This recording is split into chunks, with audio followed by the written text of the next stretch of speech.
காஞ்சிபுரம் உலகளந்த பெருமாள் சந்திரபிரபை வாகனத்தில் எழுந்தருளி 4 ராஜ வீதிகள் வலம் வந்து பக்தர்களுக்கு அருள்பாலித்தார். 108 திவ்ய தேசங்களில் ஒன்றான காஞ்சிபுரம் உலகளந்த பெருமாள் ஆலயத்தில் பிரம்மோற்சவம் கொடியேற்றத்துடன் துவங்கி விமர்சையாக நடைபெற்று வருகிறது.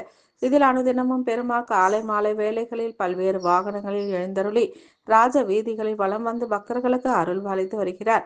அந்த வகையில் 4ஆம் நாள் இரவு சந்திரபிரபை வாகனத்தில் எழுந்தருளி 4 ராஜ வீதிகள் வலம் வந்து பக்தர்களுக்கு காட்சியளித்தார். இதில் ஏராளமான பக்தர்கள் கலந்து கொண்டு பெருமாளின் பேரருளை பெற்று சென்றனர்.